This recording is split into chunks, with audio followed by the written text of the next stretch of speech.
어째 실수는 안 하십니까? 이정민입니다. 오늘은 비교적 쉬운 수학 문제 실수 줄이는 방법에 대해서 말씀드릴 건데요. 이 질문은 실수를 줄이는 법이라는 엄청나게 거대한 담론 중에 하나예요. 그래서 오늘은 여기에 대해서만 다뤄볼 건데요. 제가 이게 실수라는 담론이라고 이야기를 하는 이유는 이 원인, 해결책 이런 것들이 너무 다양하고 너무 많기 때문에 그래요. 자, 일단 근본적으로 메타인지를 하시면 됩니다. 이유 없는 실수는 없다. 그렇기 때문에 이때 왜 이랬지? 에이 뭐 체크 이렇게 하고 넘어갈 게 아니라 제대로 그때 상황을 인지하라는 거예요. 이거 보세요. 이 학생의 실수 패턴을 분석해 보면은 요게 이렇게 돼서 이렇게 돼가지고 요렇게 된 거잖아요. 원래 요렇게 봐야 되는데 이 애의 실수 패턴을 분석을 해보면 요런 경우들이 보입니다. 애들별로 이런 패턴이 이제 적게는 한 4-5가지부터 많게는 수십 가지의 주요 패턴들이 있어요. 다 정리를 해가지고 학생이 스스로 인지를 하면 됩니다. 그리고 이제 요 학생의 경우에는 3회 실수 테스트 기준에 평균 6%대의 실수에서 현재는 3%대로 줄었습니다. 요게 실수도 퍼센트로 이렇게 과학적으로 잡아야 되는 거예요. 요렇게 하면 됩니다. 첫 번째, 시험 종류별로 실수를 줄이는 방법. 모의고사의 경우에서는 3점짜리랑 쉬운 4점짜리 문제들을 최대한 빠르고 정확하게 풀어야 어려운 4점짜리 문제를 풀 시간이 길어지기 때문에 빠르게 3, 4점짜리 문제를 해결을 해야 되겠죠. 생각해보면 어려운 4점이든 쉬운 4점이든 배점이 똑같잖아요. 그래서 쉬운 4점을 안 틀리는 것만으로도 기대 점수를 올릴 수 있습니다. 고3들은 이제 모의고사 여러 번 풀어보면서 이제 9버전 수능 기준에 한 13번 정도까지, 신버전 모의고사 기준으로는 8번까지 몇 분 안에 풀어야 적당한지를 아셔야 됩니다. 너무 빨리 풀면은 실수할 확률이 올라가고요. 너무 늦게 풀면은 시간 분배를 실패하게 됩니다. 요걸 한 50회 정도만 연습을 해보시면은 대충 감이 잡힐 거예요. 보통 이제 9버전 기준으로는 최상위권 학생들은 거의 6분, 중위권 한 2, 3등급 애들 한 10분 정도 안에, 신버전 기준으로는 한 5분에서 7분 정도 이렇게 생각을 하시면 됩니다. 이 최상위 고3들은 이런 걸 좀 다 알거든요. 비문학은 길이 어느 정도 되면은 몇 분 동안에 해석을 하고 몇 분 동안에 문제를 풀고, 수학은 몇 번까지 몇 분, 영어는 몇 분, 이런 게 이제 하다 보면은 다 나와요. 무슨 생활의 달인처럼 이렇게 촉촉촉촉 이런 식으로 다 나온단 말이죠. 자, 다음 내신.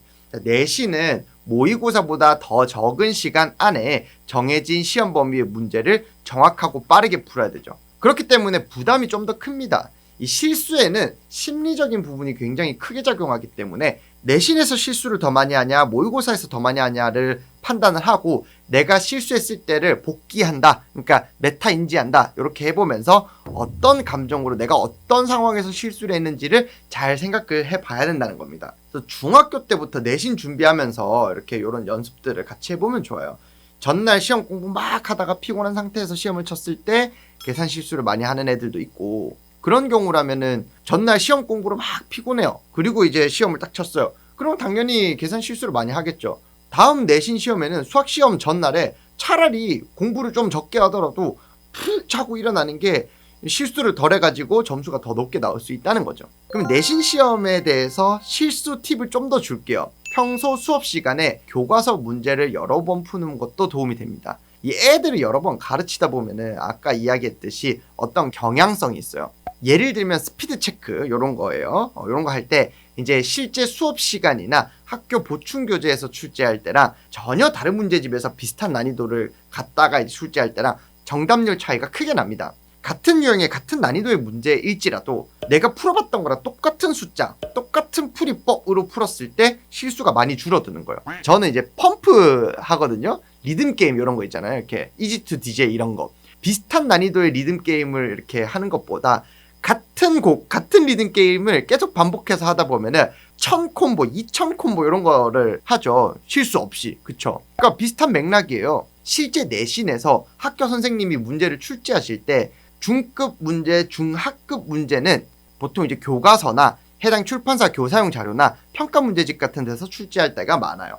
그렇기 때문에 학교 수업 시간에 교과서 문제를 반복해서 여러 번 풀어보는 것 자체가 매우 도움이 된다는 거죠. 요거를 애 자습 시간에 하거나 시험 기간에 하는 것보다는 수업 시간에 어차피 교과서 문제 풀 거 아니에요. 그때 하라는 거예요. 보통 본인 실력에 자신 있는 애들이 요런 이제 아는 문제를 반복해서 풀어보는 걸 시간 낭비라고 생각하기 쉬운데, 요게 시간 낭비가 아니라 실수 확률을 줄이는데 굉장히 중요하기 때문에 제가 이렇게 강조를 하는 겁니다. 두 번째, 실수라고 생각하지만 사실은 체화가 안 되어 있는 경우. 요 경우는 실력의 자기 객관화가 부족해서 생기는 현상입니다. 사실은 수학적 능력치가 부족해가지고 실수를 하는 건데 학생 입장에서 실수라고 받아들이는 경우예요.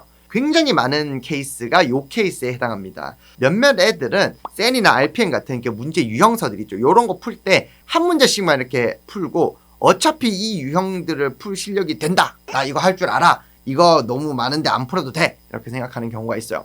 정확하게는 이건 잘못됐어요. 이 정도 난이도의 문제를 푸는 것과 이 정도 난이도의 문제를 실수 없이 푸는 것과 이 정도 난이도의 문제를 빠르고 정확한 최적화된 방법으로 실수 없이 푸는 것, 요 세 개는 조금씩 다 다른 겁니다. 일반고 최상위 고2 내신 가르칠 때 제가 반드시 하는 것이 유형별로 한 문제씩 최적화 방법대로 하는지를 보는 거, 애들이 검산을 할 때 어떤 식으로 검산하는지 보는 거, 그 다음에 문제별로 다양한 풀이 방법을 통째로 가르치는 거, 요런 이유도 다 여기에 있습니다. 일반고 내신은 어차피 킬러 문제가 별로 안 나오기 때문에 방금 이야기한 요 방법을 다 알고 있는 게 되게 중요하다고요. 자, 요런 거 이제 체크하는 방법은 마플 시너지처럼 이렇게 내가 안 풀어본 유형 문제집을 사서 유형별로 중난이도에 해당하는 문제들만 하나씩 풀어보는 겁니다. 그렇게 하면 한 시험 범위당 한 70문제에서 100문제 정도가 나오게 되는데 요 100문제 정도 풀려보면은 보통 이제 최상위권 학생 같은 경우에는 한 60분 정도, 상위권 한 1등급, 2등급 되는 애들은 100분 정도 걸릴 거고요. 2, 3등급권 학생들은 한 120분 정도가 걸릴 겁니다. 정답률은 한 95% 정도 나온다고 생각하면 됩니다. 그래서 명확한 정답률을 가지고 내가 이 정도 시간에 요 정도 되는 문제들을 요 정도 오답률로 풀었으면은 적당히 몇 등급 정도 나오겠구나, 요런 자기 객관화를 할 필요가 있다는 겁니다. 실수의 영역에서 보자면 그래요. 세 번째, 같은 계산적 영역에서 실수하는 것. 애들이 실수하는데 이골이 나잖아요. 그러면은 이런 방법들을 쓰게 됩니다. 시험 문제를 풀어본 다음에 검산을 할 시간을 확보를 하는 거예요. 그 다음에 그 시간 안에 검산을 하는 거죠. 당연한 거 아니야? 그렇게 생각할 수도 있는데 애초에 주어진 시간 안에 빨리 문제를 풀고 검산을 하는 요 방법에는 몇 가지 문제점이 해결돼야 됩니다. 일단 검산할 시간을 확보하기 위해서 맨 처음 문제 풀 때 오히려 너무 급하게 푸는 거예요. 그러다 보니까 애초에 실수를 줄이려고 검산을 하는 건데 초회 풀이에서 너무 급하게 풀어서 실수량 자체가 많아지는 거죠. 이런 케이스는 일정한 난이도의 문제를 몇 초 동안 풀었을 때 내가 시간 대비 계산 실수가 적어지는지를 명확하게 파악을 해야 됩니다. 보통 요거 스피드 체크할 때 이런 거 확인해 주시면 돼요. 자, 두 번째는 검산을 해서 실수를 찾아낼 것인가, 그 시간에 어려운 문제에 시간을 더 투자해서 킬러 문제를 하나라도 더 맞출 것인가, 요거를 해결해야 될 거고요. 자, 세 번째로는 어쨌든 검산을 해야 될 때 보통 학생들이 겪는 딜레마가 똑같이 실수를 하면서 검산을 하기 때문에 검산으로 잡아내기가 쉽지 않아, 이렇게 생각을 할 텐데 이런 것들을 해결하기 위해서 다양한 풀이 방법을 습득을 하는 거겠죠. 적당한 중급 문제에 대한 풀이가 이제 최적화된 풀이 하나만 있기도 하고 뭐 심화 과정을 이용하든 어떤 과정을 이용하든 여러 가지 풀이가 있기도 합니다.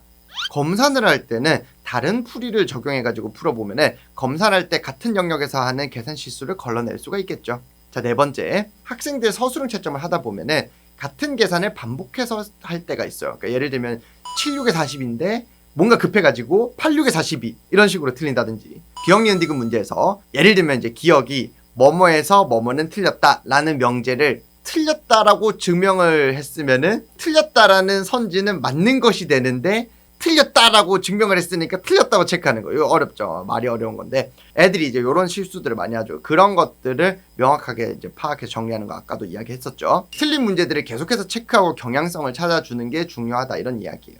그 다음 다섯 번째, 환경에서의 차이. 이게 심리적인 요소에 대한 해결이에요. 제가 예전에 수학 불안 이런 거 말씀드렸죠.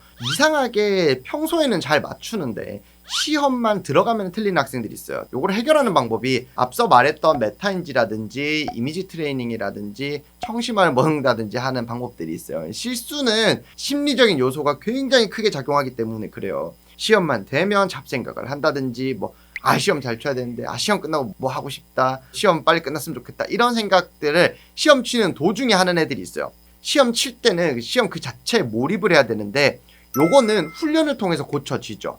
이런 사실들을 의식하고 집에서 적당히 훈련을 도와줘야 됩니다. 실전 연습이 필요하다 싶으면은 한자 시험을 치거나 토익을 치거나 컴퓨터 자격증을 하거나 이런 방법들이 있을 거예요. 또한 학원이나 독서실에서 편안하게 공부하다가 이게 시험 칠 때는 긴장을 하면서 쳐야 되잖아요. 그래서 새벽에 공부하다가 아침에 공부해서 뇌를 다 활성화 못 시키는 경우, 그다음에 음악을 들으면서 공부하던 애가 시험 칠 때는 음악이 없으니까 제대로 못하는 경우, 뭐 이런 뭐 많아요. 그러니까 이런 거에 둔감한 애들도 있지만 민감한 애들은 이런 게 이제 좀 크리티컬하단 말이죠. 그래서 제대로 파악하고 이러한 상황을 없애는 것만으로도 실수가 굉장히 많이 줄어들 수도 있습니다. 그리고 이제 사춘기인 애들 같은 경우에는 시험 치다가 좀 돌발적인 행동을 하기도 하죠. 마음에 안 들어. 이건 내 실력이 아니야. 난 다음에 더 잘 칠 수 있어. 난 완벽해야 돼. 그냥 시험 자체를 갈아버리는 애들도 있어요. 이게 자기 방어 기제가 발동한 것 같은데 여기 실제 현장에서 수업을 하다 보면은 의외로 실수에 대한 두려움이나 이런 것들 때문에 시험 치다가 중간쯤 치다가 멘붕을 해가지고 시험 자체를 그냥 놔버린 경우가 되게 많아요. 진짜로. 진짜 많아요.